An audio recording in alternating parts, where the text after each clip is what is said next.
pengertian pengertian ekonomi Islam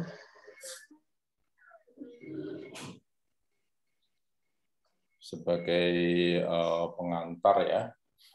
Nah, saya mempunyai bahan ekonomi Islam dengan kasus khusus Indonesia, tolong itu dibaca, bisa dibeli dari Google Book, ya, cuma murah 45.000 ya. Atau yang bentuk cetak juga ada ya. Oke. Sekarang saya akan memberikan satu arahan untuk adik-adik belajar. Saya harap adik-adik mencari di internet bahan-bahan mengenai apa itu ekonomi Islam. Apa bedanya dengan ekonomi konvensional ya. Misalnya ekonomi liberal atau ekonomi yang berbasis pasar. Jadi ekonomi liberal itu bisa juga disebut ekonomi yang berbasis pasar.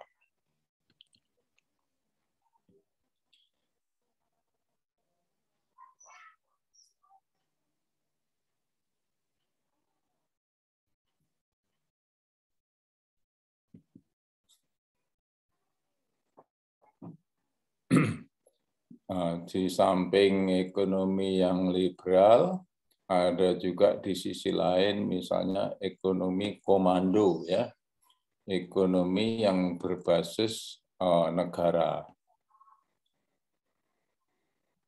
Jadi ada ekonomi liberal atau bisa disebut juga ekonomi pasar. Ada juga di sisi lain ekonomi komando atau ekonomi yang disponsori negara. Tentu saja ada tengah-tengahnya ya, tengah-tengahnya atau disebut mix ekonomi.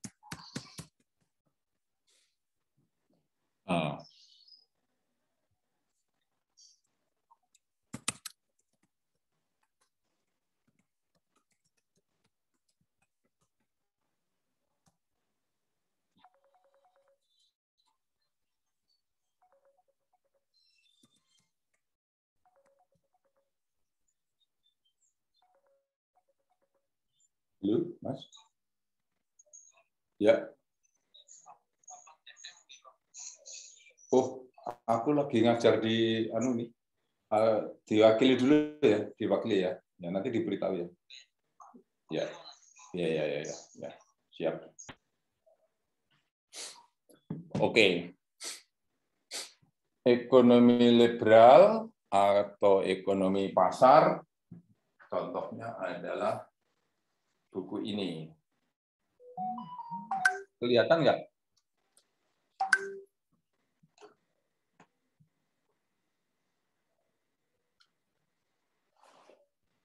Beri cahaya dulu. Kelihatan, Prof.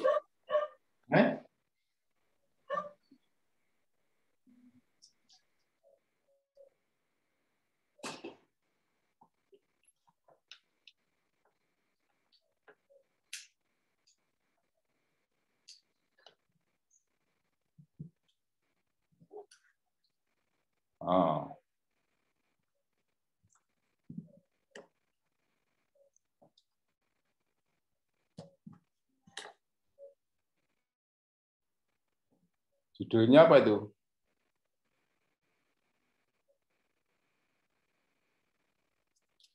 Oh, bukan ini.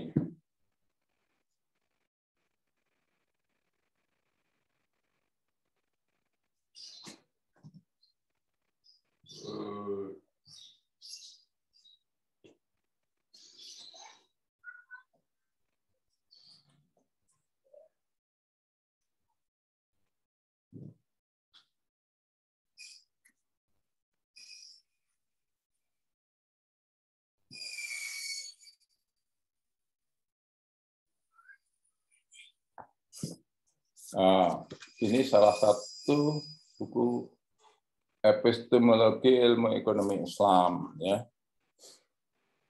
Ini yang mempelajari paradigma atau paradigma yang membandingkan ekonomi konvensional dan ekonomi Islam. Dalam ekonomi liberal atau ekonomi pasar, hal-hal yang penting itu adalah mengenai yang dipertanyakan mengenai kepemilikan.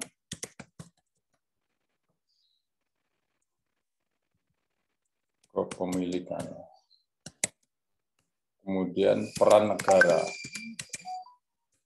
Peran negara ini nanti dijalankan oleh yang pemerintah, ya, versus swasta, peran swasta.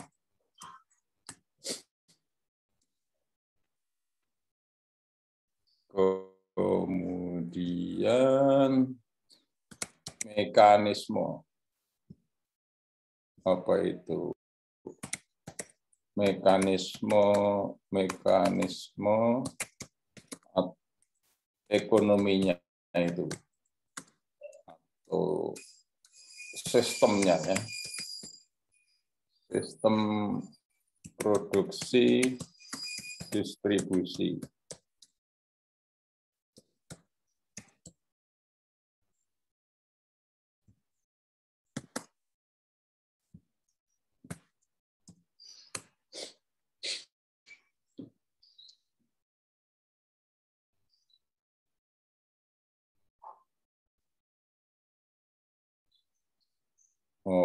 Masalah kebebasan, ya, masalah kebebasan berusaha.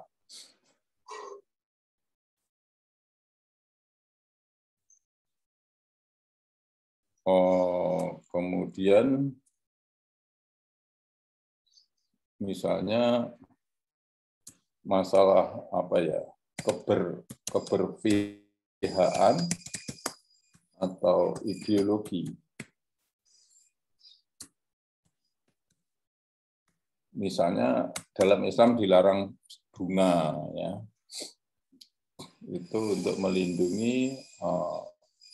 Dalam Islam sangat didorong untuk orang miskin, du'afa, membebaskan budak, termasuk meringankan yang bawah, ya. Oke. Sekarang ekonomi liberal itu tidak lain adalah ekonomi yang kepemilikan itu swasta itu mutlak, gitu, ya. Swasta itu mutlak sampai dengan hal-hal yang besar, misalnya industri minyak, yang dalam bahasa undang-undang kita itu disebut hajat hidup orang banyak. Di dalam ekonomi liberal, hajat hidup orang banyak pun boleh dimiliki oleh swasta. Kalau di negara kita nggak ada, ya, Pertamina swasta, ya. Pertamina itu negara. Nah, bagaimana dengan perusahaan-perusahaan minyak asing? Ya, dia kontrak dengan negara, semacam itu milik negara, kemudian dikontrakkan kepada asing. Nah, tambang juga sebetulnya milik negara yang karena orang dalam negeri belum bisa mengelola, kemudian dikontrakkan kepada asing. Jadi di dalam hal kepemilikan ini, kalau di dalam ekonomi liberal itu asal-usulnya itu oleh negara. Kalau di dalam ekonomi nomor 2, ekonomi komando, ya, negara itu sangat dominan. Negara sangat dominan, misalnya di Cina itu. Kemudian negara menjadi planner, menjadi perancang ekonomi, dan negara membuat BUMN yang banyak, ya. sponsornya itu negara. Kalau dalam ekonomi liberal itu kemajuan berbasis riset dan temuan swasta. Ya, kemajuan itu misalnya industri mobil, industri handphone itu berbasis riset dan temuan swasta. Ya, industri swasta. Kalau ekonomi komando itu risetnya dan temuannya itu disponsori oleh negara. Ya, kemajuannya itu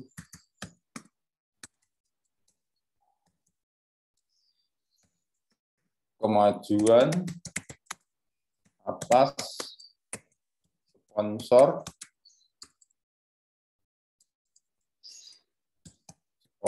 negara.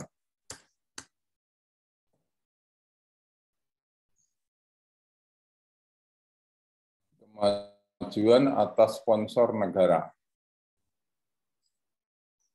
Negara juga banyak menggunakan BUMN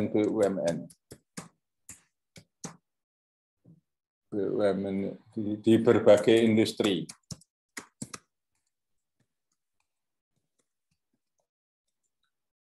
Misalnya di Cina ya.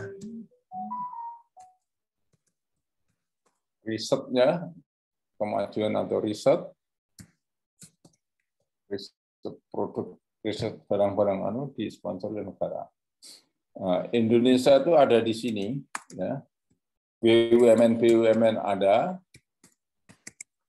swasta juga besar, bahkan lebih bermutu. BUMN-nya banyak merugi, swastanya yang untung. Banyak korupsi karena kerjasama dengan pemerintah ya. Yang swasta besar ini dulu sebelum reformasi disebut melakukan KKN ya. Kemudian terjadi itu sebelum tahun 98. Itu di-backing oleh pemerintah, katakanlah pemerintah itu kan militer ya, kerjasama dengan industri-industri swasta ya. Nah, kolusi, korupsi, nepotisme ya. Kemudian setelah reformasi itu digagalkan, tapi lama-lama itu kembali lagi karena apa? Misalnya industri besar ingin mendapat tanah gitu ya, ingin mendapat tanah untuk perkebunan, itu kan ada izinnya, ya itu biasanya kan melibatkan itu izin-izin, itu lubangnya, ya. Izin-izin yang berkolusi dengan pemerintah atau aparat pemerintah. Nah, izin itu di mana? Bisa di pusat, bisa di daerah. Nah, Indonesia itu termasuk di tengah ini. Kalau ekonomi komando di Cina itu sangat ketat, yang nomor 2 itu, karena hukumnya sangat tegas dan pemerintahnya itu hukum korupsinya hukum mati. Ya, itu. Kemudian ada bahan takut dan banyak intel, di mana-mana intel, di mana sehingga orang itu sangat takut untuk melakukan penyimpangan, untuk melakukan korupsi. Ya. Dengan ciri-cirinya partai itu tunggal. Di Cina ini, partai tunggal. Kalau di Indonesia itu multi partai. Nah, akibatnya apa? Penguasanya itu dari partai yang berganti-ganti. Nah, di Indonesia lah. Kemudian karena tidak ada partai yang besar, selalu membuat koalisi. Jadi partainya itu bersama-sama supaya bisa menguasai parlemen. Jadi antara ekonomi dan politik, sistem ekonomi dan politik itu berkaitan. Ya. Di Amerika, yang negara ekonomi pasar, itu kemajuannya berbasis riset dan temuan swasta, juga di sana multi partai. Nah, hanya ada 2 partai ya, tapi itu sudah masuk multi ya. Nah, yang paling penting adalah adanya kebebasan swasta, baik dalam ekonomi, sosial, dan budaya. Negara-negara ini sampai menggambar kartun Muhammad, Nabi Muhammad, itu yang menjadi sering pertentangannya, saling tidak memahami dengan dunia Islam, dan sering terjadi konflik dengan dunia Islam. Konflik yang terbesar adalah didudukinya beberapa negara Islam, kemudian dibalas dengan kejadian 9/11, 9 September tahun 2001. Kamu masih kelas berapa waktu itu ya? SD ya? Atau belum lahir? Belum lahir ya? 2001. Nah, yaitu pesawat yang dikemudikan anak-anak muda Arab menabrak 2 gedung kembar di Amerika sampai hancur. Kemudian dibalas oleh Amerika dengan mencari pemimpinnya yang bersembunyi di Afghanistan, namanya pemimpin Al-Qaeda Usama bin Laden. Bertahun-tahun dicari sampai akhirnya ketemu dan dibom, itu meninggal Usama bin Laden. Setelah 20 tahun kemudian, Amerika itu tidak bisa mengalahkan tentara Afghanistan yang terdiri dari para santri atau Taliban. Kemudian baru bulan lalu ya, tentara Amerika mengundurkan diri, menarik dari Afghanistan kembali ke Amerika, dan Afghanistan kemudian dipimpin oleh kaum santri atau kaum Taliban ini, orang-orang sufi atau orang yang istilahnya itu belajar mengaji di gua-gua, di gunung-gunungnya para sufi, yang tujuannya adalah menegakkan agama saja. Ya. Tetapi begitu itu kan kemudian memunculkan peluang politik ya, siapa yang jadi presiden, siapa yang jadi menteri ya. Nah, tentara Taliban ini yang asli santri ya sebenarnya ya para sufi aja yang digerakkan untuk motivasi agama. Nah, jadi antara politik, kebebasan politik dan kebebasan ekonomi itu berimpit, itulah yang disebut ekonomi liberal. Ya. Kalau di Cina itu dulu Cina ekonominya juga sangat diatur oleh negara, politiknya juga sempurna. Sekarang Cina setelah perestroika, setelah Deng Xiaoping ya, coba dilihat di bahan bacaannya itu berapa tahun yang lalu ya, 15 atau 20 tahun yang lalu. Cina dulu sangat ketat, kemudian dia ekonominya itu mencoba kebebasan tapi tidak sebebas di Amerika, karena di Amerika yang besar-besar itu swasta, di Cina ini yang besar-besar adalah BUMN, industri mobil BUMN, tapi yang menengah-menengah juga diserahkan kepada masyarakat banyak sekali. Cina ini maju sekali. Kalau kamu buka alibaba.com, kamu akan menemukan puluhan ribu produk-produk Cina yang berteknologi ya, dari industri-industri ringan sampai industri-industri berat, alat-alat berat, alat-alat pertanian, semua ada, mesin cetak, mesin bubut, semuanya ada ya. Jadi di situ tuh ada yang sebagian BUMN negara, ada yang sebagian juga swasta ya.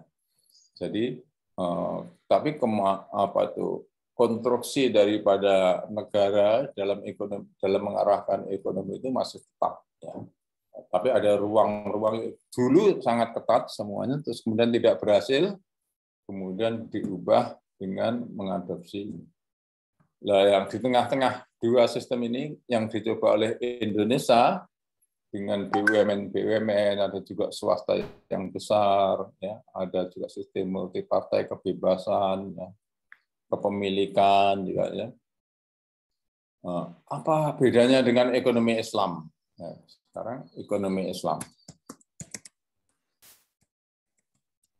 Perbedaan yang utama, ekonomi Islam itu bersifat profetik.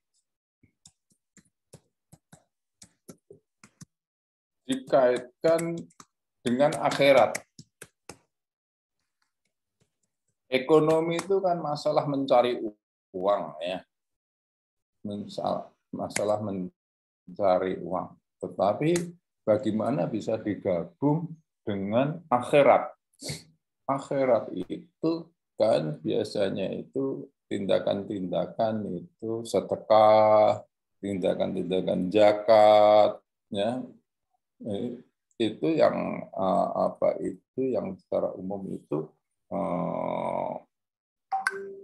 bukan tindakan ekonomi. Ya. Tindakan ekonomi itu maksimisasi, mencari untung yang besar-besarnya. Kalau dalam Islam ini memberi. Ya.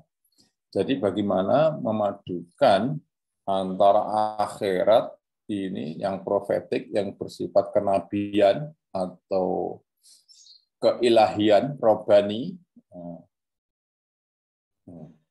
dengan yang keduniaan. Ini karena apa? Ini karena perilaku dan tujuan hidup orang Islam adalah beribadah.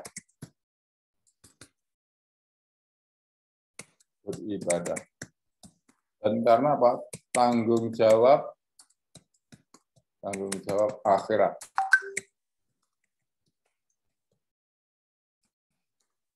Ada rasa tanggung jawab akhirat yang kemudian menjadi restriksi. Menjadi restriksi atau menjadi kendala kebebasan mutlak. Kendala kebebasan mutlak. Jadi kebebasan di dalam ekonomi Islam itu tidak sebebas di negara ekonomi liberal.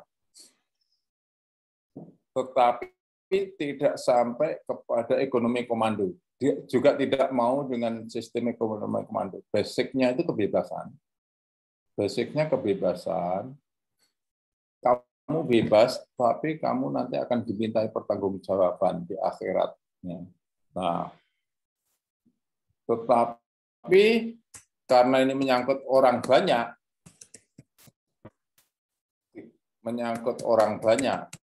ya, tentulah, oh ya aku juga bertanggung jawab pada akhirat. Percayalah pada saya ini jujur. Tapi namanya manusia ya, jangan-jangan dia menipu. Maka karena menyangkut orang banyak, maka diatur dengan namanya syariah. Syariah itu apa sebetulnya? Hukum. Syariah itu tidak lain hukum. Jadi ekonomi Islam atau ekonomi syariah, disebut juga ekonomi syariah,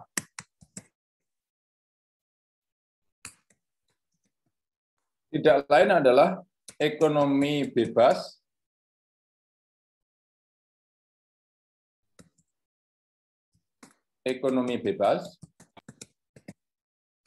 tetapi dibatasi dengan hukum-hukum. Secara individual, perilaku umat Islam itu memang tidak sangat bebas. Kebebasannya itu terbatas, misalnya tidak boleh menjual babi, harus bertanggung jawab, tidak boleh menjual bangkai. Kalau di Indonesia ya, bangkai ayam masih dijual 50%. Hati-hati kalau makan yang murah ya. Karena tidak mau rugi, bangkai pun dijual 50%. Di dalam ekonomi Islam itu secara pribadi itu tidak boleh. Tapi siapa yang bisa menjamin bahwa kamu tidak jual bangkai, maka harus ada hukum, harus ada syariah. Syariah itu tidak lain adalah hukum. Ekonomi yang berbasis restriksi hukum. Ya. Tidak boleh jual bangkai, tidak kalau mau nyembelih harus begini, darahnya harus begini. Nah, belum lagi bicara thayyiban ya, harus sehat juga sebetulnya. Di samping halal atau memenuhi hukum tertentu, tidak boleh ini juga harus halal. Thayyiban itu artinya tidak menjijikkan, harus sehat.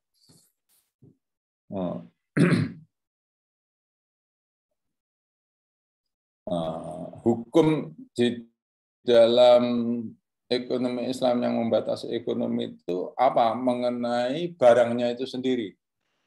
Tidak boleh cara penyembelihannya begini, tidak boleh babi, tidak boleh bangkai, tidak boleh darah, harus ayam yang sehat yang disembelih.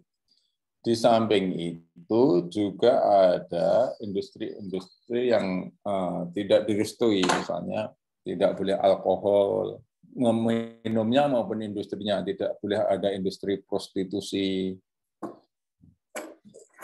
Orang Amerika atau orang-orang bebas ditanya, Anda setuju prostitusi? Setuju, boleh karena demi kebebasan. Tapi kalau suami Anda pergi ke tempat prostitusi, Anda nggak boleh. Wah ya nggak boleh, jangan. Jadi itu boleh tapi untuk orang lain, jangan suami saya. Jadi di dalam Islam hal itu ditegaskan, tidak boleh prostitusi baik untuk suaminya maupun bukan, ya, karena ada tanggung jawab sosial. Juga anaknya. Coba ekonomi bebas, orang-orang yang bebas yang mengatakan boleh apa saja. Boleh nggak suami Anda pergi ke tempat prostitusi? Jangan. Kalau anak Anda ya jangan boleh. Kalau ayah Anda ya jangan boleh. Nggak boleh. Tapi Anda kalau memimpin atau mempunyai partai kadang-kadang melindungi itu demi kebebasan. Nah, jadi ambigu atau disebut orang yang bingung ya, atau di dalam Islam tidak boleh ambigu. Kalau memang itu secara umum masyarakat tidak boleh anaknya berprostitusi, suaminya berprostitusi, ayahnya berprostitusi, maka itu dilarang saja. Nah, sehingga di dalam Islam itu, di dalam salah satu ayat, Allah itu tidak mungkin membuat hukum-hukum yang jelek. Semua yang dikehendaki yang baik-baik, nggak boleh prostitusi, nggak boleh minum alkohol. Tapi orang-orang yang ahli kebebasan dengan dalih demokrasi, oh alkohol nggak apa-apa demi demokrasi. Boleh nggak anak Anda menyandu alkohol? Ya jangan. Ayah Anda suka alkohol, boleh nggak? Pemabuk? Ya jangan. Jadi kebebasan, tapi untuk orang lain. Tidak mau kalau anaknya. Di dalam Islam begitu tidak boleh. Namanya itu istilahnya itu munafik. Ya. Boleh tapi untuk orang lain, untuk dirinya enggak. Kalau begitu, kalau semua keluarga menyatakan hal yang sama, ya dilarang saja gitu loh. Ya. Nah, jadi di dalam ekonomi Islam itu adalah ekonomi yang berbasis hukum. Hukum itu berasal dari mana? Asal-usulnya dari norma. Ditanya keluarga-keluarga, boleh enggak suami Anda, ayah Anda, anak Anda prostitusi? Enggak boleh. Boleh enggak anak Anda itu narkoba? Narkoba juga dilarang ya. Sama dengan alkohol. Wah, tidak boleh. Bagaimana kalau pemabuk alkohol? Wah, tidak boleh. Kalau begitu, kalau semua keluarga menyatakan hal yang sama, kenapa tidak diangkat menjadi hukum teritorial suatu negara? Di negara ini tidak boleh prostitusi, tidak boleh alkohol, tidak boleh narkoba. Nah, jadi ekonomi Islam itu sebenarnya ekonomi yang apa ya? Terus terang apa adanya, sesuai dengan kehendak masyarakat yang dianggap baik, ya, atau ekonomi yang berbasis kebaikan, ya, yang secara nalar itu secara nalar atau objektif maksudnya disurvei seluruh negara itu apa itu secara objektif itu tidak disukai, tidak diinginkan. Maka itu haram atau dilarang. Nah, kejelekan itu ada kejelekan atau keburukan itu ada yang eksplisit, yang mudah, eksplisit atau mudah, dan ada yang tidak mudah diobservasi.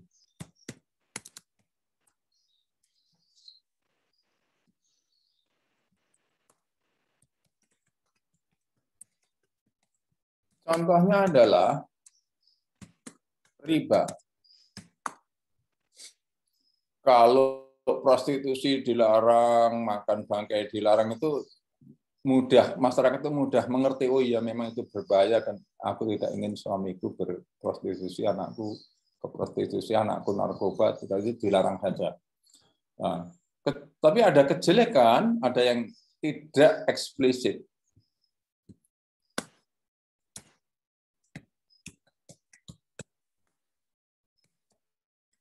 Nah, tidak mudah diobservasi. Contohnya itu adalah riba.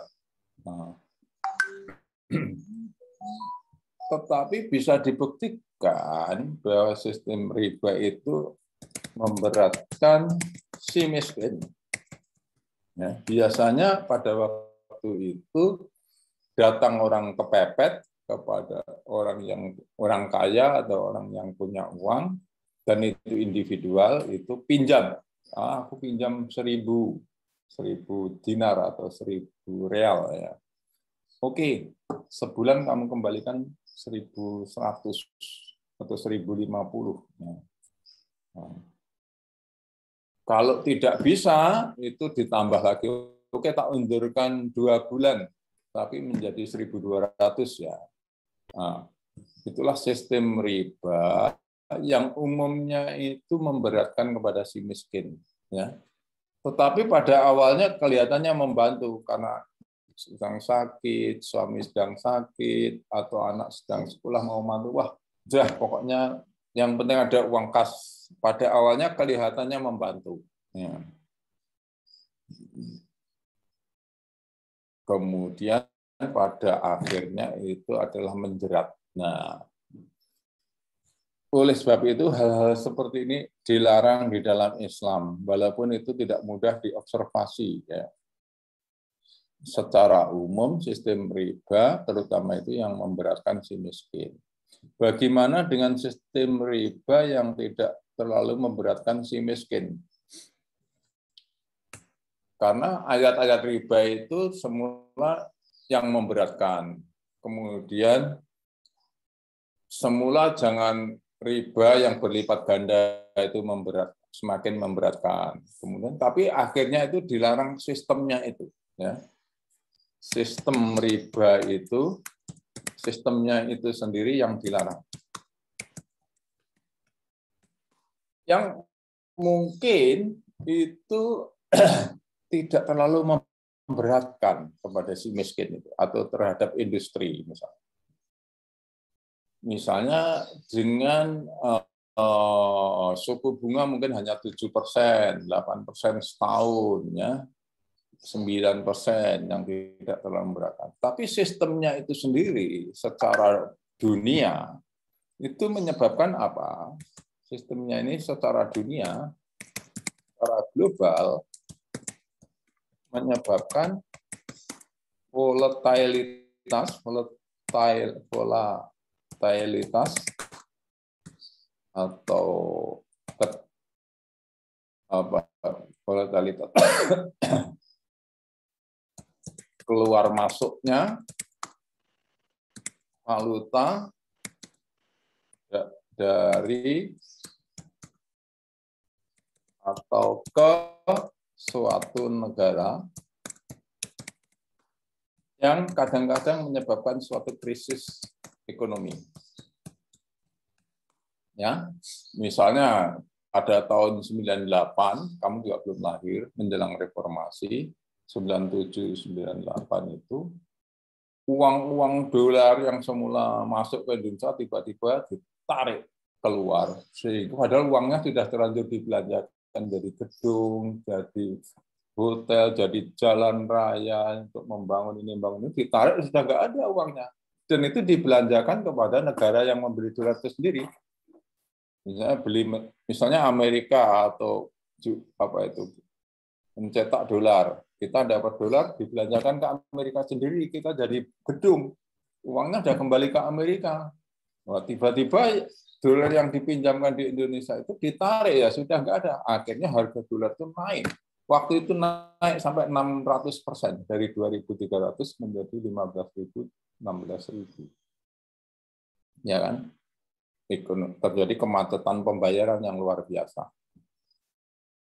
Ya, terjadi kemacetan pembayaran yang luar biasa.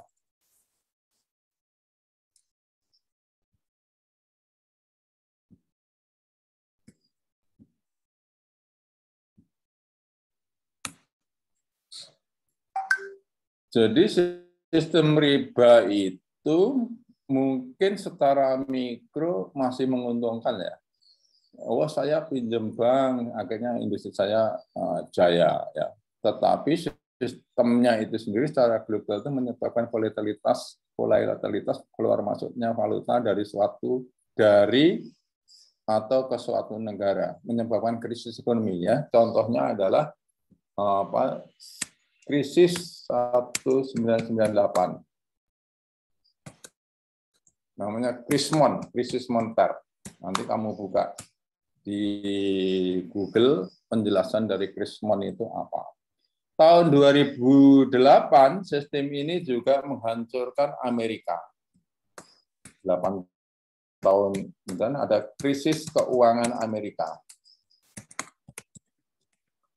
Nanti kamu juga lihat di Google. Ya. Itu ceritanya juga sistem bunga juga yang mendorong orang-orang itu belanja barang-barang tahan lama, rumah, mobil, dengan kartu kredit. Ya. Penjualan kartu kredit yang begitu masif. Ya. Namanya subprime kredit. Subprime kredit. Subprime itu maksudnya bukan orang-orang yang prima. Ya. Orang boleh ditawari terus aja. Aku punya kartu kredit juga sih. Tiap bulan ditawari ini, belanja ini, dorong terusnya. Itu akibatnya terjadi gagal bayar. Nah, ternyata kartu kreditnya itu di Amerika itu sudah dikapitalisasi, namanya diderivasi.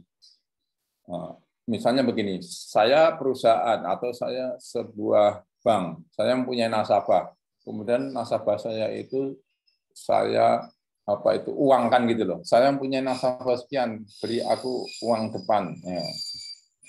Nah, katanya kemudian sistem derivasinya itu, money creation-nya itu, penciptaan sistem itu dilakukan tahap 1, tahap 2, tahap 3, bertahap-tahap. Ya.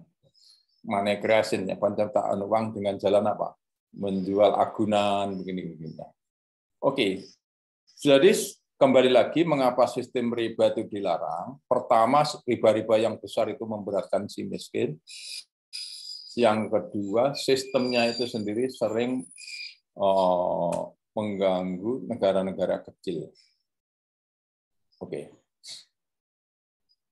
Jadi ekonomi Islam itu perpaduan antara perilaku pribadi yang didorong oleh agama, kemudian disurvei secara umum itu memang di dalam Islam itu dikatakan di dalam Quran itu semua aturan Quran itu tidak ada yang jelek, karena waktu itu ada orang mengatakan orang itu disuruh misalnya ini saya sudah turun-temurun itu jadi dari agama juga, misalnya perkawinan yang bagaimana, ada yang sampai membunuh anak kecil perempuan, ada yang mengorbankan orang untuk kalau ada kematian, korban mengenai orang, ada suku-suku primitif tiap tahun mengorbankan seorang gadis dengan alasan ini sudah turun temurun, ini dari agama kami, dari Tuhan juga. Terus Allah mengatakan tidak mungkin Allah itu mensyariatkan hal-hal yang buruk. Jadi kalau kita lihat semua yang disyariatkan Islam itu semuanya itu sebenarnya kecenderungan manusia. Jangan prostitusi, semua keluarga pasti setuju keluarganya nggak prostitusi. Jangan mabuk, semua keluarga pasti setuju keluarganya tidak mabuk. Jangan narkoba, jangan membunuh, pasti semua orang setuju kalau tidak dibunuh, bukan? Di dalam Islam nggak boleh membunuh. Supaya tidak membunuh dilakukan namanya hukum kisos, sehingga orang takut memukul, takut membunuh, takut menyakiti orang. Jadi kalau orang Arab bertengkar tuh ngomongnya keras, tapi tangannya di belakang begini supaya nggak memukul. Kalau memukul dulu dia salah. Ya. Jadi tangannya di belakang tapi ngomong keras-keras. Sehingga tidak ada kekerasan. Lebih-lebih memperkosa, hukumannya mati. Ya. Jangan mencuri. Semua orang pasti nggak suka rumahnya dicuri ya, atau uang negaranya dikorupsikan. Maka di dalam Islam dihukum yang keras pencuri itu, sampai dihukum potong tangan. Tujuannya apa? Tujuannya disebut maqasid syariah. hukum-hukum syariah itu, syariah atau hukum itu tujuannya adalah melindungi masyarakat. Nah, perlindungan itu disebut maqasid syariah. Yaitu apa? Melindungi apa? Melindungi satu jiwa. Ya. Tidak boleh ada pembunuhan.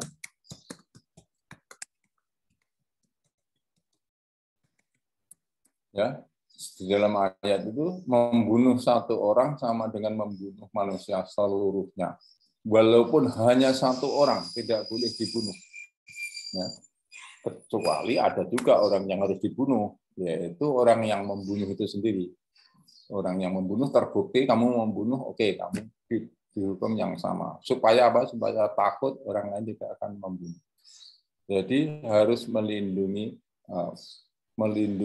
an-nafs, ya, melindungi nafas, ya, melindungi nafas, melindungi jiwa atau keselamatan orang. Termasuk di sini dilarang menggunakan bahan-bahan berbahaya, baik dalam makanan maupun industri. Misalnya membuat pesawat yang ecek-ecek, yang kalau naik jatuh, ya, mungkin sekian tahun ini kabelnya kobong, itu termasuk membunuh juga. Ya. Kalau terbukti itu kesengajaan cari uang, seharusnya dia beli kabel yang 5.000 dibelikan kabel yang 3.000, ya pesawatnya jatuh. Ya. Kalau terbukti ya harus dihukum qisas. Ya. Harus melindungi. Setuju nggak semua orang kalau makan itu merasa aman gitu, nggak berpikir itu bahannya. Kalau kita kan harus lihat bahannya apa, mengandung pengawet, pengawetnya tingkat berapa ya. Nah, ini negara harus memainkan supaya semua barang yang dijual di pasar itu harus aman. Itulah ekonomi Islam. Kadang-kadang orang Barat ekonominya lebih Islami ya, karena mereka barang-barangnya itu dikontrol betul oleh pemerintah, harus tidak membahayakan. Bahkan di Amerika cat itu loh ya, cat yang mempunyai bau dan tertentu kimia tertentu membahayakan anak-anak dilarang masuk. Banyakan produk-produk Cina. Kalau dilarang masuk Amerika, masuknya Indonesia. Sehingga anak-anak kita ini sering menggunakan barang-barang berbahaya, mainan-mainan anak yang catnya itu murah-murahan aja.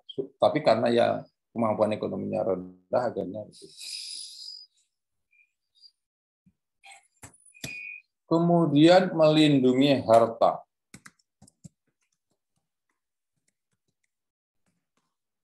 Senang nggak kamu hartanya dicuri? Senang nggak uang negara dirampok, dikorupsi? Nggak senang. Maka dari itu, pencuri di dalam Islam dilarang keras pencurian. Kecuali yang sangat terbukti bahwa dia hanya untuk makan, yang terbukti di pengadilan tidak bisa makan dan tidak diberi oleh orang. Hakim bisa, wah ini tidak perlu dihukum karena dia benar-benar lapar. Ya. Dan karena orang itu abai, pemerintahnya abai, ya, mengabaikan. Nah, sebetulnya bahkan orang-orang yang menentang syariah itu sebetulnya kalau ditanya hanya karena takut aja. Senang nggak harta Anda itu dirampok, ada penjarahan, ada chaos, ada bakar-bakaran, ya. Penjarahan, chaos, bakar-bakaran, ya. Wah, saya nggak senang. Tapi kalau begitu pakai syariah aja, karena di dalam syariah itu harta warga negara itu dilindungi. Wah, takut kalau syariahnya. Tapi karena hanya takut karena bahasa Arab aja. Tapi sebetulnya kalau itu diubah menjadi harta semua warga negara harus dilindungi. Kalau melakukan penjarahan chaos ini dihukum keras, ya, itu mungkin akan mau. Ini masalah takut dengan bahasa Arabnya aja. Melindungi jiwa, melindungi harta, juga melindungi keturunan.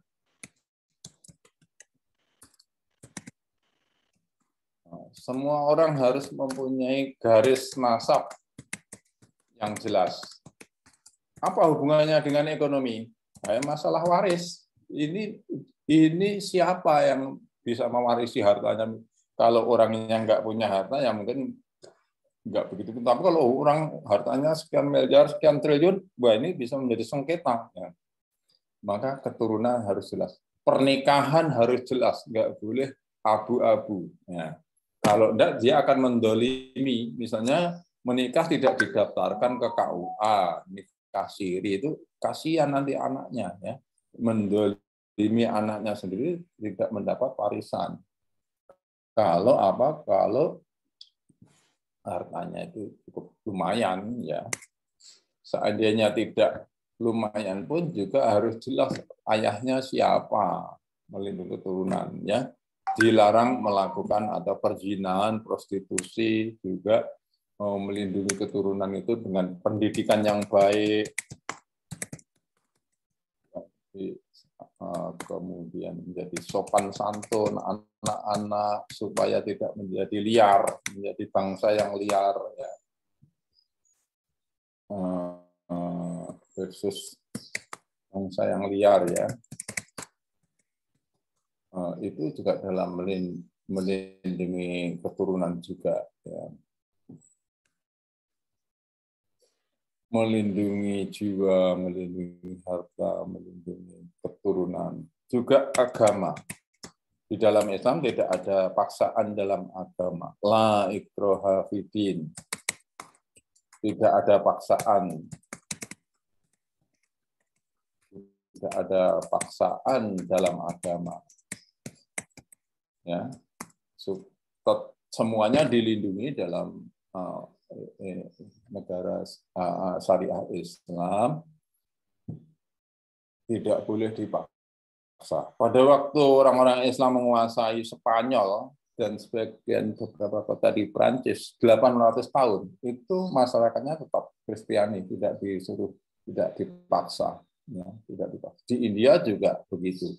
Cuma India banyak sekali yang mengambil convert kepada Islam dari Hindu menjadi negara Pakistan dan Bangladesh. Nah, kalau di Spanyol tidak terlalu banyak pada waktu itu yang tertarik kepada agama Islam sampai 800 tahun. Bahkan di dalam sejarah Islam nanti, dalam sejarah Islam posisi-posisi penting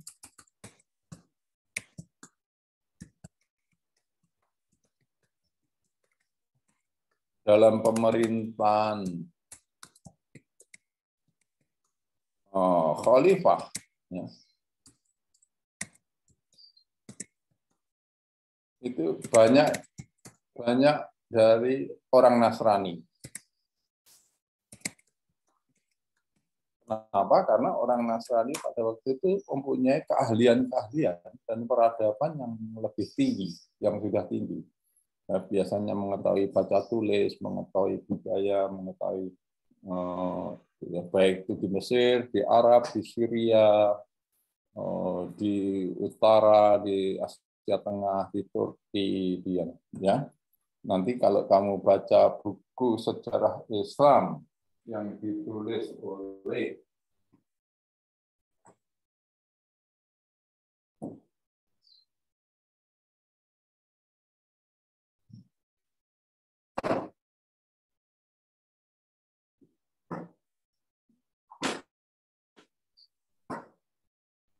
wah aku gak lupa namanya. Nah, buku saya itu buku saya itu elektronik, ya, bukan tulis. Pak bukakan sebentar, ya.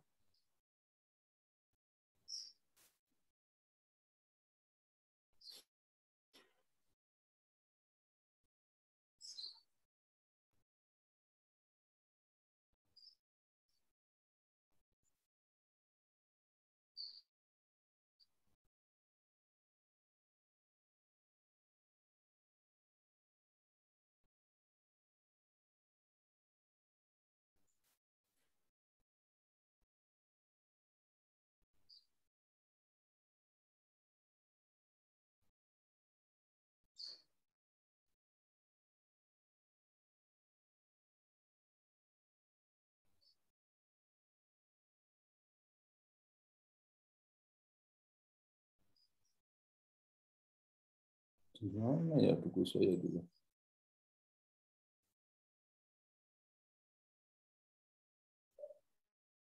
Oke. Di dalam buku itu disebutkan bahwa misalnya terbukti sekian ratus tahun gitu, kejayaan Islam itu gereja masih ribuan di Arab itu. Menjadi pertanyaan, katanya umat Islam itu mengembangkan agama dengan pedang, kenapa masih ada ribuan gereja di Arab? Ternyata gereja sangat dilindungi di dalam khalifah-khalifah itu, ya. Perlindungan gereja itu sangat dilindungi, sehingga penulis ini mengatakan bahwa tidak benar bahwa Islam disebarkan dengan pedang.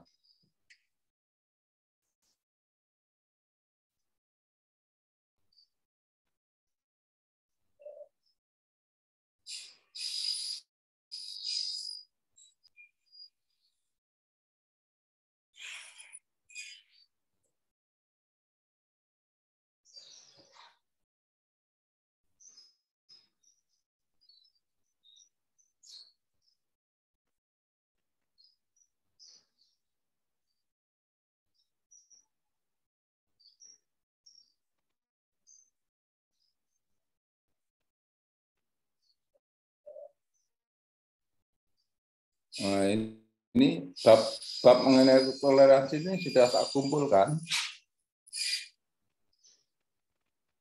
Namanya Arnold, Thomas Arnold, ya. Ini kelihatan nggak nih? Nanti tak share kepada kalian, ya. Ini bukunya. Nanti tak share pada kalian mengenai bab ini yang ditulis oleh Arnold. Thomas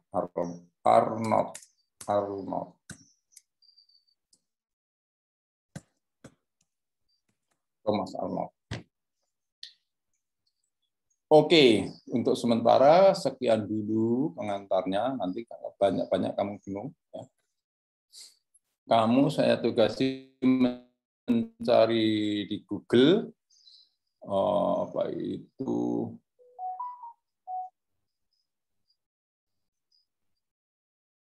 mengenai pokok-pokok ekonomi Islam. Ya, tuliskanlah satu lembar saja, tulisan tangan, tidak boleh sama dengan temannya, dan kirim kepada Pak Simon. Ya, tidak boleh hanya mengambil, ya. Kamu mengambil dari Google mungkin 10 halaman, kamu ringkas isinya menjadi satu. Tidak boleh mengutip. Mengerti maksudku? Tidak boleh berupa kutipan, tetapi yang boleh berupa kesimpulan kamu. Kesimpulan kamu. Intisarimu. Bahasamu sendiri. Bahasamu sendiri. Boleh bahasa anak muda, milenial. Prokem boleh, prokem. Ya. Makin prokem, makin tinggi nilainya. Karena itu menunjukkan kamu asli original milenial. Itu Pak Simon, pengantarnya Pak Simon. Terima kasih, saya akhiri dulu. Assalamualaikum warahmatullahi wabarakatuh. Nanti tolong di-upload di YouTube ya Pak Simon ya. Serial Ekonomi Islam dari Pak Bambang. Ya. Iya.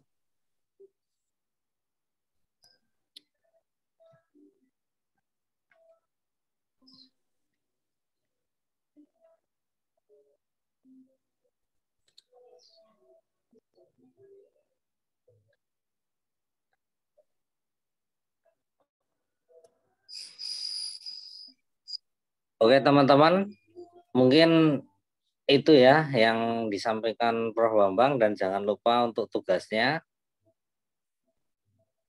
itu dengan bahasa teman-teman sendiri. Mungkin ada pertanyaan terkait dengan tugas teman-teman.